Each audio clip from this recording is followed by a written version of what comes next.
Bem-vindo ao Minutos de Sabedoria. Eu sou o pastor Marco Antônio Pereira. Vamos juntos navegar por momentos de reflexão na Palavra de Deus.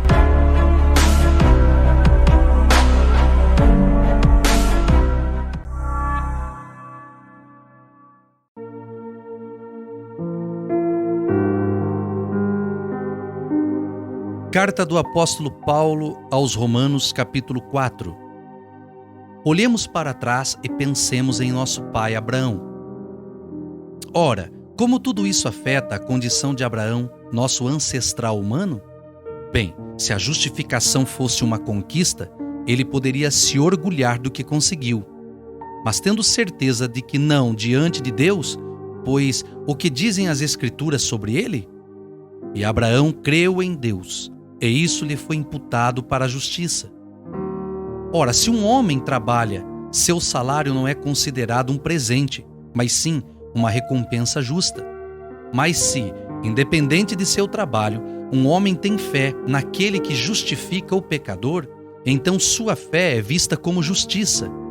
Esta é a feliz condição do homem a quem Deus considera justo, à parte de suas conquistas, conforme as palavras de Davi.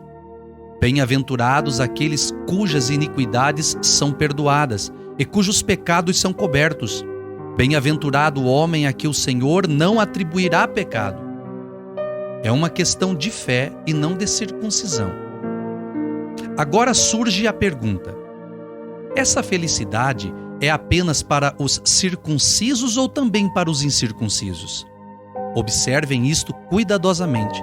Começamos dizendo que a fé que Abraão tinha lhe foi imputada para a justiça. Quando isso aconteceu, será que ele já havia sido circuncidado?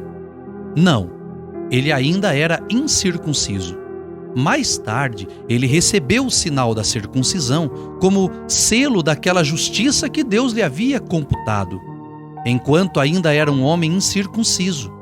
O propósito de Deus era que Abraão fosse o pai espiritual de todos os que, desde então, apesar de incircuncisos, manifestem a fé que é considerada justiça, e que ele fosse o pai circunciso de todos aqueles que não apenas são circuncisos, mas que estão vivendo pela mesma espécie de fé que ele próprio tinha antes de ser circuncidado.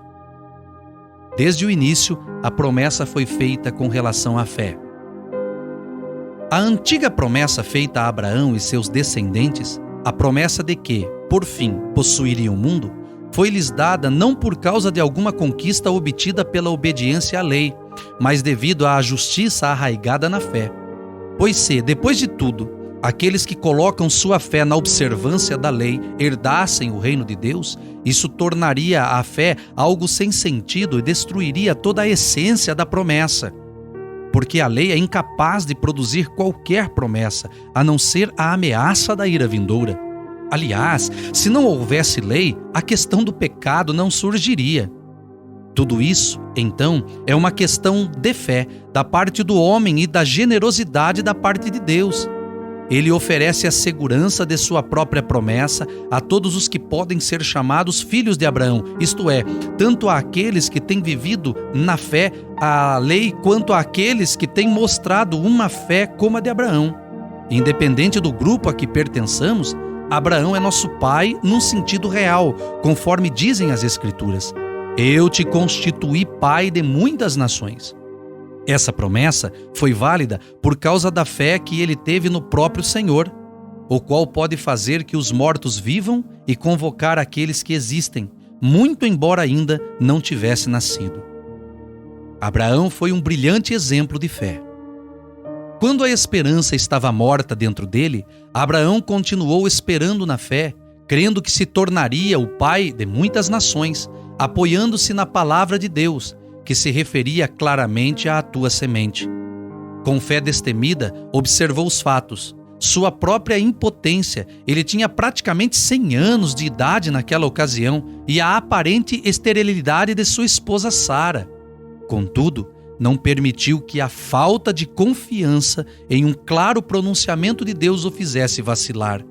Da sua fé, ele extraiu forças e, dando glória a Deus, permaneceu absolutamente convencido de que este era capaz de cumprir sua promessa. Esta é a fé que lhe foi computada para a justiça. Ora, esse crédito da fé para a justiça não foi registrado apenas em favor de Abraão, mas é um princípio divino que deve ser aplicado igualmente a nós. A fé também deve ser computada como justiça para nós que cremos naquele que ressuscitou dentre os mortos a Jesus Cristo, nosso Senhor, o qual foi entregue à morte por nossos pecados e ressuscitado para garantir nossa justificação. O texto que você ouviu faz parte do livro Cartas para Hoje, uma paráfrase da carta de Paulo aos Romanos. Eu sou o pastor Marco Antônio Pereira e este é o programa Minutos de Sabedoria.